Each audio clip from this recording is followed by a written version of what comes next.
This review is intended to take us back to the C and B level in our NCS pathway. We will review and summarize the key principles and resources for physical periodization primarily, and if time permits, we'll go a bit into tactical periodization. So why periodize? Our model emphasizes holistic planning. In other words, we want to include all components of development in the game, not just physical, but how can we integrate physical with tactical, cognitive, and certainly technical and skill.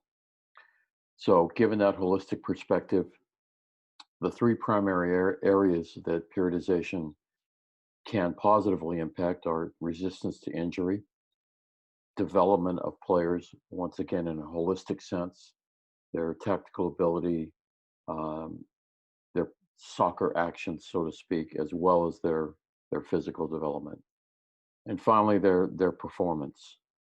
So managing our planning and paying attention to the cycles, the phases, and the way that we manage their physical development should lead to optimal performance on game day as well. This chart, this graph is the essence of periodization. It explains why we potentially get a benefit from a training stimulus or imposing fatigue or demand on a player or a team. We frequently used this SAID principle, which is just an acronym for specific adaptation to an imposed demand. We frequently referred to this in the past because it's essentially what we're doing when we train our players. We're putting a demand on them repeatedly and in a logical fashion, organized fashion, with the goal of increasing or improving their performance, whether it be physical or tactical. So, this chart, if you refer back to it at some point in the future, simply lays out definitions of the keywords that we'll use throughout this discussion of periodization. There's a stimulus or a load. Um, it can be you or I simply getting up out of our chair or moving about the office. So a training or stimulus can also be a high demand, like a game, or a training session that's intended to produce or impose a high demand. Once you experience that stimulus, you start to fatigue, so you move your way down the graph. When that stimulus or demand stops or decreases, your body starts to respond and go through a recovery process. And what the graph is showing is if you do the right things and allow the body to fully recover, you may also reach a point where you have an increased benefit and a higher level of baseline fitness. So the horizontal line represents the current state of an individual in terms of their fitness and their performance. And the graph that's superimposed over it, the curve, represents how training or imposing a demand may positively influence or benefit that person. It may result in a raising or a lowering of that horizontal line. So if we put a little graphic emphasis on it, we have the Energizer Bunny fully charged at some beginning state, and then we have the Energizer Bunny who's now fatigued and recovers or recharged, and potentially we get a Super Bunny at some point. Again, if we do the right things and actually plan for um, an increase in their baseline fitness by doing the proper things, including hydration, rest, nutrition, and physical recovery. So same graph, you can see the curve, same shape. Let's take a look at it from the perspective of uh, soccer training. So before training, we're at our baseline fitness level. As time goes on, when we start to place a demand either through a game or an intentional physical development training session, fatigue starts to set in. We put stress on all the systems of the body, mechanical as well as physical. And then we go through a recovery period. Once again, depending on what we do in this recovery period, the hours and minutes immediately following that training session or game, we have the potential to achieve some super compensation or benefit, as you might think of it, um, and the body actually adapts. And my question is, are you aware or can you think back to your experience either in the BNC courses or perhaps another model you've looked at of physical periodization as to how many hours are required if this is a game, a 90-minute game with senior players, how many hours of recovery, a recovery process do we go through before we reach our baseline fitness level again? And how many additional hours or what time period would be required to actually get this benefit from that training demand or game demand? With older players, if it's a full match, so uh, 17, 18, 19, roughly, and certainly senior players who play a full match, this initial recovery period may be as great as 72 hours. And to actually reap a benefit or increase the physical um, the physical level, the adaptation period may be another 12 to 14 hours, so as many as 96 hours. So over time, we can actually um, begin to develop or increase the fitness level if we pay attention to a schedule and follow a physical development plan. So, as coaches or technical leaders, we should be constantly thinking about not just how we balance these two components, physical with soccer actions, but how we integrate them to really um, to really create an environment where we're developing physical as well as soccer in an integrated fashion.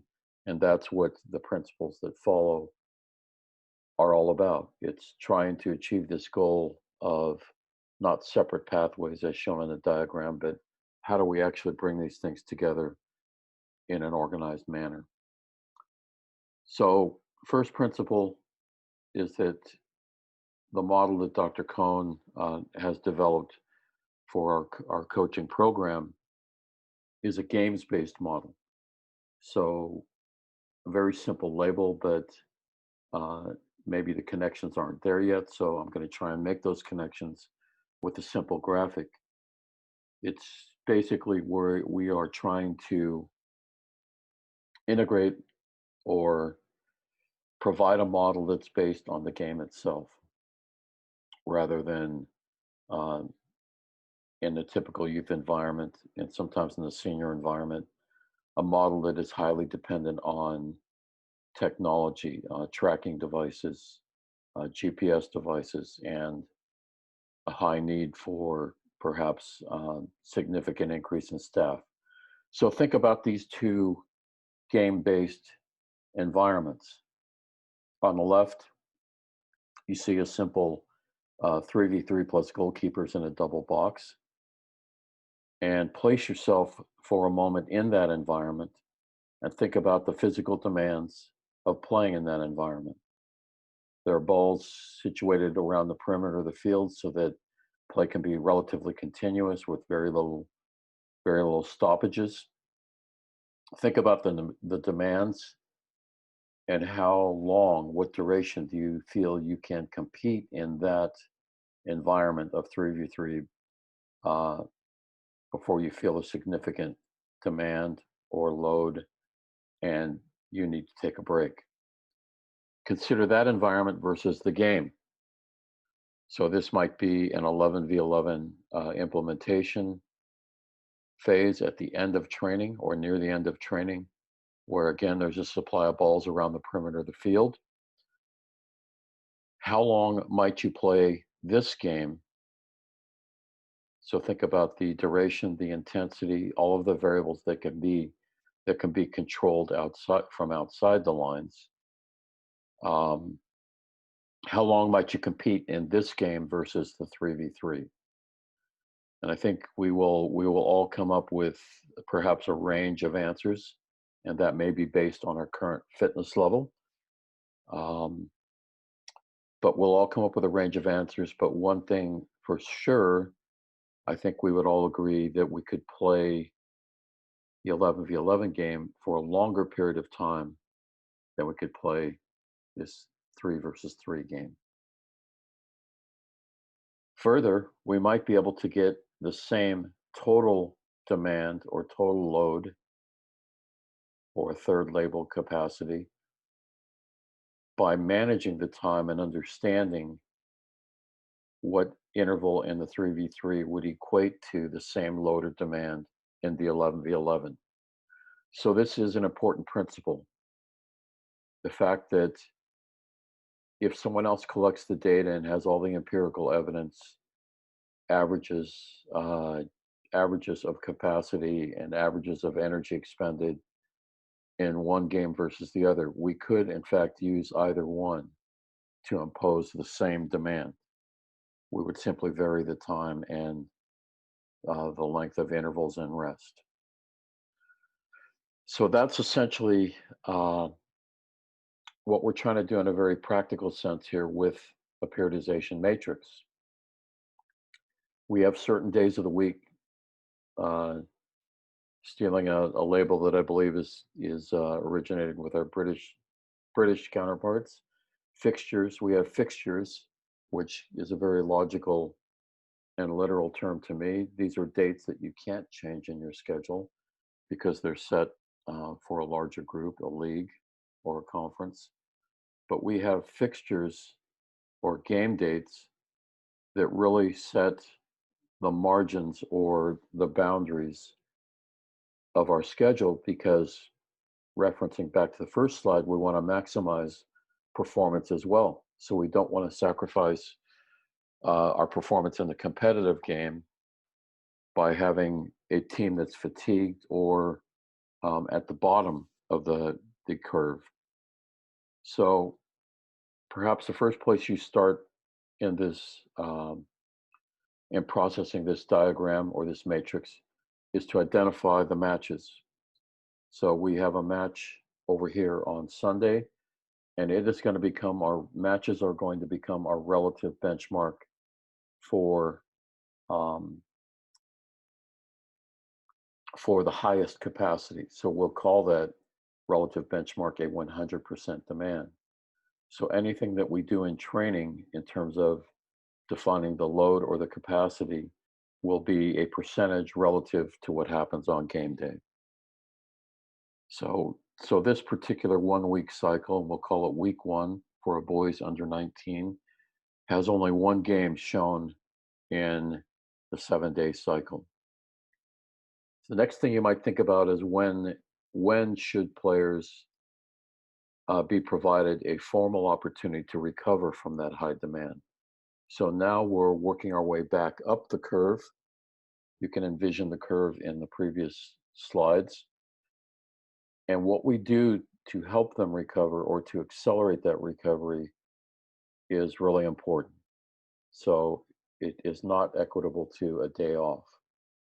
Um, so this is one of the uh, things that I'll just state that you should research if you are lacking experience or um, quantitative ideas about how to accelerate recovery. But by having a physical recovery, a planned and organized session, whether it's individual or with the whole team, can accelerate that curve and make the trajectory much more vertical than it is, and might save you as much as half a day of recovery time. So the typical recovery time for a senior player is around 72 hours. It's certainly that's an average.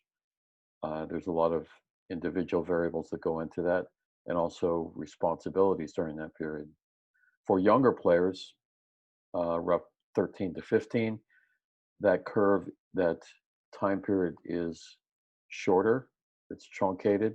Their recovery is a bit quicker.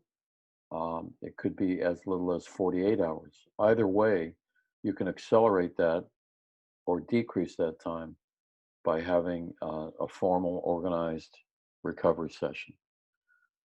So that should start immediately to maximize the recovery. So regardless of whether the recovery is on a planned training day, in this example, it is not. It's it's very advisable that you consider a recovery that starts immediately after a match. So the third thing may be to look at when it's possible to schedule um, a fitness day. So a fitness day in our sequence or model of capacities is a day that's intended to replicate a game demand. So it's going to be something between 90 and 100%. If we don't incorporate these whenever possible in the timeline, then your players may be under training. They may not be developing physically along with their soccer action development. So, given that it's a minimum of 72 hours for a senior player, 48 for a younger player, if we count the days here, it might be logical to schedule a fitness session on Wednesday, which is roughly the midpoint in your cycle here. This is just a review and an overview of the principles. So there are many other variables, uh, many of which are simply your intuition and your logic that might go into whether or not you schedule it on this date. Um, there may be variables, for example, that occurred on Monday and Tuesday that, well, theoretically, this is a day when you can start to impose a high demand and develop the athletes physically. Maybe something changed in between. Maybe the climate is severe. Um, perhaps the players have not fully recovered for some reason. So while it's a plan, you still have to pay attention to the dynamic things that may happen in between. Theoretically, this might be a day in this weekly cycle where you impose another high demand to keep them developing physically. Following the same logic and principles as before, that would be followed by immediately by some uh, program, or if it happens to fall on a scheduled training day, a group recovery session. Um, or it may be a self directed plan for individual players. Okay. Then another principle to consider is trying to prepare the body or ease the body into um, fitness days or high demand days. So you may schedule a maintenance day. It could be a 30% preparative day. It could be a 40% organizational day. It really depends on your planning and your conditions. And this is where, once again, this is a very general overview of how you might schedule a week. Likewise, after the recovery day, you start to build again or taper towards a match day. So now you're dealing with taking proactive measures to ensure that your players are ready and fully recovered, and maybe even ideally even have have have a net benefit from this week of physical and soccer training, so that they've developed in all areas, including the physical. So they have a positive adaptation period as the week goes on as well. So there's 5 suggested. They're not rules, they're essentially guidelines, as to how you may use logic and the recovery times of each of these capacities to prepare your players to not only develop physically, but also prepare them to be ready and fully recovered and adapted for the next match. So it's a 1 week, 7-day cycle between matches. So flashing it up top there are, again, is our model for what these capacities are, what their labels are, and also be specifically attentive to the recovery times for each of these different capacities. So we talked about the 96-hour recovery time between matches in order to get a positive adaptation period as well. Um, and if you look at each of the other capacities, you can see that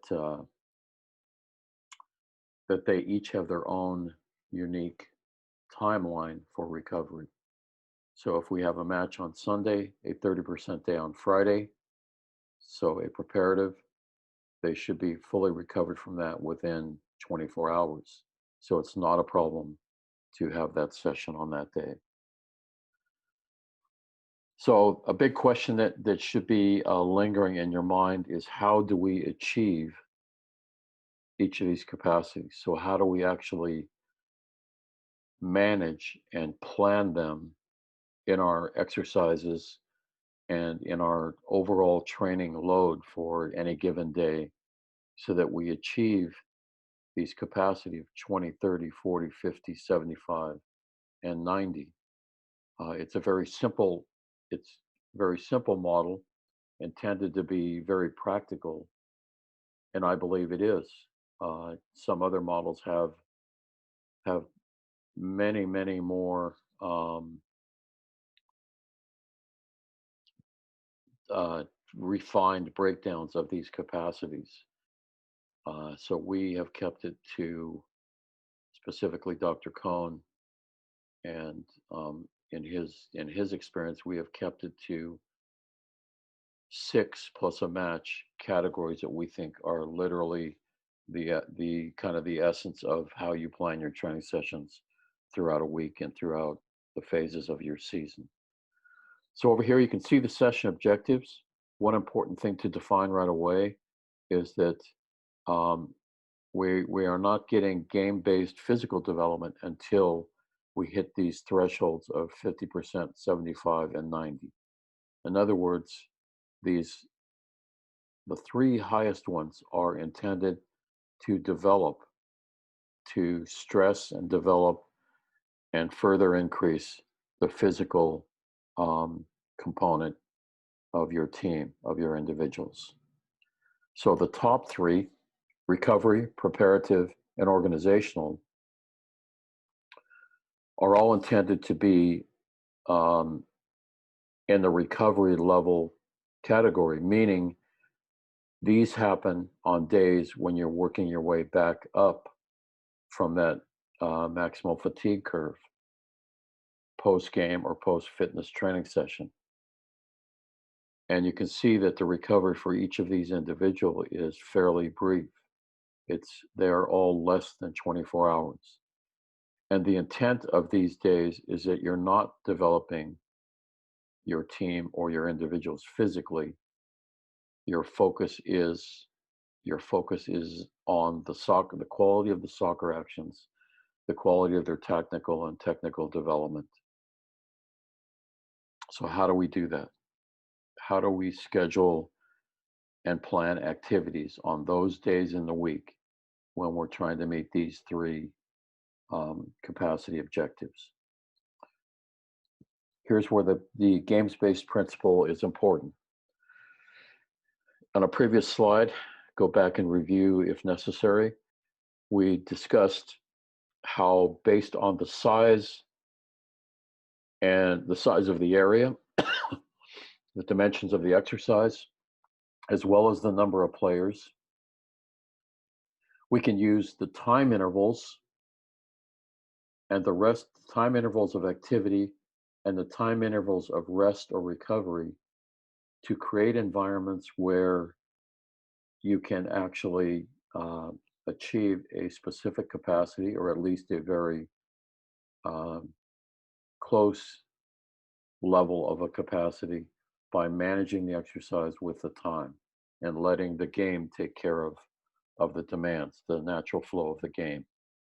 So these two tables, they're usually one long side by side table, show the differences or the prescriptions, so to speak, of how long you play 1 versus 1 to 2v2 versus 10v10 to 11v11. So by comparing opposite ends of the spectrum, you can see that 10 to 15 seconds if you're playing 1v1, and you will be fatigued and need a recovery period of almost twice as long, 30 seconds. So that would be one bout. If we compare that to the opposite end of the continuum here, if you're playing 10v10, and this is all based on data, actual physical measurements of players, you can play a bout for 7 minutes and recover for 2.5, and you will achieve the same capacity whether you're playing 1v1 or 10v10. They feel completely different. This one obviously is much higher intensity, a lot higher frequency of actions per second or per time interval. This one is slower. There are longer rest periods even when the ball is in play, and it's much more aerobic. But the same capacity can be achieved at opposite ends of the spectrum simply by using your watch and managing the exercise. So this table is used for all three of these capacities because the idea is that all three of these capacities should be repeated. The next bout should be repeated only when the athlete is or the soccer player is fully recovered. So there is no periodized physical development. We are intentionally not pushing our players um, beyond a fatigue level that they can't recover from in a short period of time. And that's our goal, is to preserve the quality of soccer actions, the thought and the movement and the execution with the ball. So this is what I'll call it the colored table is all about. It's maintaining high quality soccer actions. There's still physical in there. It's still holistic. It's the real actions of the game, but we're allowing enough recovery time, second row in each table, enough recovery time relative to the length or the duration of the work interval so that our players are fully recovered during that activity. So a practical example is always helpful. Here's an exercise that I commonly use for smaller numbers so that I can coach deeper concepts, tactical concepts, and I can control or manage high repetition in a small period of time. So all of those things that are part of a small-sided game environment. Yet it's fairly real, except for the parts I've eliminated, such as changing the ball across and coming out the other side.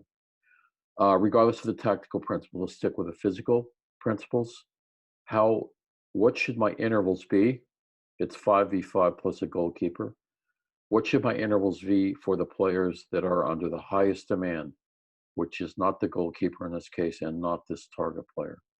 So these five that are involved in the exercise, I simply go to the table, 5v5. That exercise should be run for a minute to a minute 15.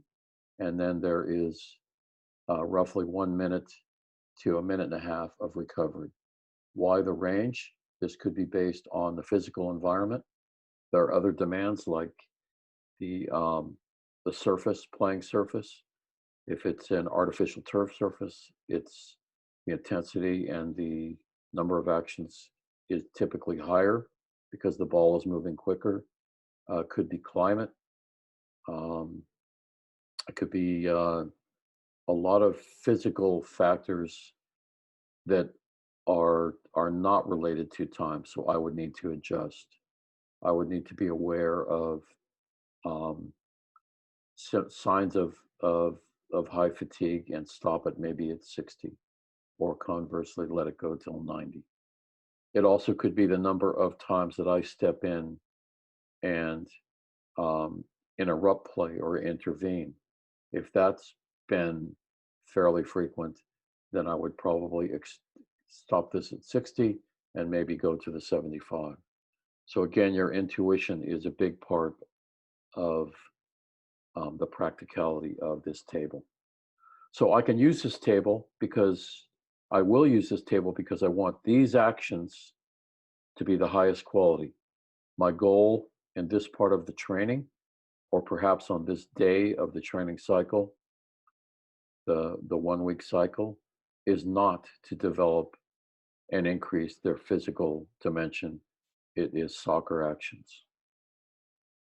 So whether I'm no matter which phase or which exercise I'm in my practice, I'm going to use this table. So here's that balance point again. Um, how do we integrate, how do we balance these concepts of physical development and soccer actions? So let's talk about the red ball for a second. When your goal is to develop the players physically, to increase their fitness, so to progressively have them performing physically at a higher level as well as soccer actions, how do I increase that in a logic manner over the course of a week or the course of a season? It also should be planned. I want you to stop and think about that for a second and see if you can answer the question, which three capacities of the six in our model, which three are intentionally designed to increase the physical development of our players? Hopefully you didn't have to go back and cheat. And when do we do it? Which part of the training session? Or is it managed throughout the training session? So there's a couple of important questions there. I'll repeat them. Which capacities, which physical capacities are designated or intentionally planned to increase the physical development of our players? And which part of training do we reserve that for? Or is it something we divide up throughout the training session? So this is our model. You may use a different one in your club or with your team, and that's absolutely outstanding and acceptable. As an instructor, we will want to know what that model is because the principles should be the same. How do you achieve the desired capacity to meet your goals on that day? That's periodization. How do you plan to meet your goals on that specific day, whether they're physical um, or soccer actions? Hopefully, they're both. So, our model is that the high quality soccer actions should be the main focus of the orientation learning and potentially the implementation phases. This is where you should maintain high quality soccer actions. Therefore, we should be using the colored table to manage the time prescriptions for those exercises. So if we want physical development, the answer to the question I posed earlier, it comes in the game itself, the largest capacity at the bottom, and it can be planned or integrated into our training um, on days when we have scheduled maintenance, threshold, or fitness days. And the arrow that just flashed in is very important. A principle is that we are going to save that or reserve that physical development for the end of training. So you may have had an old school coach in your past where the end of training, or perhaps another sport, at the end of the practice session, you would run over to the end line, queue up on the end line, and you would do shuttles or interval sprints out to the 6 and back, out to the 18 and back, out to the half and back, opposite end line and back, and recover for 30 seconds and do it again. So that clearly was physical development in isolation. It wasn't physical development based on a game model, but it worked. Um, at least it worked in that day and age. So ours is games based, but it's the same principle. Keep the keep the soccer actions high quality during the um, the part of the practice when that is the most important element. So enough rest, enough recovery so that the soccer actions remain high, and reserve the physical development for the end of training. Another big question mark should now emerge. So how do I do that? Option A, you can run shuttles, um, or some other version of that. There's many practical versions of that. Or you can use a games-based model. So review question again, because it's very important. Which of the 6 capacities in this schedule that you develop, it's blank right now, which of those 6 capacities, which days are for physical development? Very simply, it's these 3, the ones that you schedule uh, in the cycle that are fitness, threshold, or maintenance. Second question, how do you control the environment to achieve a comparable physical demand when playing 4v4 relative to 11v11? So let's say that you have a 70% capacity day. How do you control, or how do you manage to achieve that using 2 games from the opposite end of the game model, 4v4 or 11v11? Should be review from this presentation and from the BNC. Very simply, it's your management. It's your use of a watch to control the game duration, the recovery interval, the size of the area, and the time that the ball is in and out of play. So which game size do I select for each physical development day in my weekly cycle? Once again, if you compare the different game models, 4v4 to or 3v3 to 11v11, we know that in each of those games, the variables that are unique or that differentiate those games are the intensity, much higher in smaller numbers, frequency of actions, much higher in smaller numbers, frequency of accelerations and decelerations, again, very high at the left end of the spectrum, and your frequency on the ball. So all of this tells us that the intervals for playing 3v3 or 4v4 are much shorter and the recovery periods are longer to achieve the same capacity as 11v11. Next thing to consider is that we have a season, and the season's made of uh, if we want to get fancy, mesocycles or macrocycles or phases: competitive phase, preseason phase, championship phase. That's up to your model and your philosophy of how you divide your annual seasons. Um, Within those, we have an opportunity to plan a progression of how we develop players physically, how we maintain that, um, so that they're prepared to compete in those different phases of the season. Our model emphasizes either a 6-week cycle or a 3-week cycle for that physical development. So if you're in week 1 of a 6-week cycle and you have a maintenance day scheduled here and a fitness day scheduled here and a game at the far end of the week, the question is, which game do we use? 3v3, 7v7, 11v11? Which game do we choose on that day or in that week? And how do we manage that over 6 weeks to improve the physical dimension of our team and our individual players?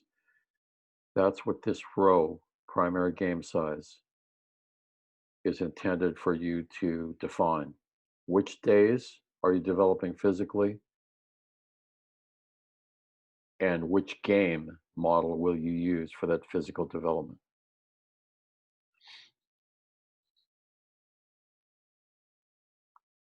So I'm going to go straight to a solution to save some time here. The principle is to start with bigger numbers in week one and make progress with decreasing those numbers all the way down to the end of this 6 week cycle, and then begin the cycle all over again at week 7 through week 12. I'll leave it as a question based on the physical demand of 11v11 versus 3v3 in your very first week with your team. So they're showing up from a break in seasons. So it could be the holiday break where there's typically two, maybe even a 3 week interval where they're not together as a team. Why do you think physically it's important, or it may be considered, to start with a larger game model and work your way down to a 3v3? Go back to the picture, the graphic in the second or third slide where we talked about one of the most important principles of a game-based model. There are some significant differences. So what this chart is saying is that we can get any one of the three levels. We can achieve 75, 70, 90, or 50% using any one of these game models, but we get to choose which game model we select on which week. These could also be truncated into a 3 week cycles. That may be necessary because of the length of your preseason, or you have an interval where they've been away, they've been recovering, and you need to develop their capacity pretty quickly. You could truncate them into a 3 week cycle. So these are decisions that you should make with your staff, with other coaches, uh, dialogues with your peers to think about how you actually implement this for your real environment. Okay, so this is a progression for a 6 week physical development cycle using games to reach those capacities. Big question again, how do you do this? Well, you could certainly collect your own data, but thankfully, Dr. Cohn has produced these tables that are based on, again, empirical data, actual data of physical demand that break down based on the threshold that you want, the capacity that you desire on that given day, how many games, the duration of the games, and the recovery period. So week one, if you choose 11v11 or anything in this range, 8v8 to 11v11, you're going to set up the field, appropriate dimensions. So 8v8 might be box to box, 11v11 is full field. Balls around the field, supply of balls so that basically this game duration, the ball is in play a high percentage of the time. You're going to play 2 games of 8 minutes with a 1.5 minute recovery period in between. In the next 6 week cycle, when you come back to 11v11, so week 7, you're going to play 2 games at 9 minutes with 2 minutes of recovery. Slightly higher demand, but it should result in the same fitness percentage because you're trying to develop their fitness. They should have had a benefit or an adaptation to the first 6 weeks. So another example, if you're on a threshold day that you've planned, you're playing 2 games, the duration is 6 minutes, and it's 1.5 minutes of recovery. So it's still the 8v8 to 11v11 game, but you can see that the capacity is less, very simply because we've controlled the duration of the game. It's now 6 minutes instead of 8 minutes with the same recovery period. So the capacity, we've managed the difference between these two capacities by lowering the time interval when they're playing. If you choose 5v5 to 7v7, you have a separate table. So this is the core progression of load for a smaller sided game, and you'll see the same pattern. The number of games, the duration of the game, and the recovery period are unique because the environment, the intensity, the frequency is much different. And likewise, you'll see a progression using this 3v3 to 4v4 game model. So hopefully aren't getting run over by question marks, and more likely we've created this, some progress to an aha moment. I would encourage you to use the tables in your planning. We will, starting in meeting 2 of the A, we will have a higher expectation that you're periodizing your exercises with the colored table. Your soccer actions will remain high. Uh, their fatigue will be dealt with a full recovery period between bouts. And in your planning on days, if you select a day for your video session, coaching training session back home, and you execute that session, and it's a maintenance threshold or fitness day, we'll look for the final tables you saw there and how you plan or periodize those games at the end of training to achieve physical development. I encourage you to reach out to your instructor or to Dr. Cohn directly or myself if you think I can help with some of the practical part. Um, and we hope this has been beneficial. Thank you.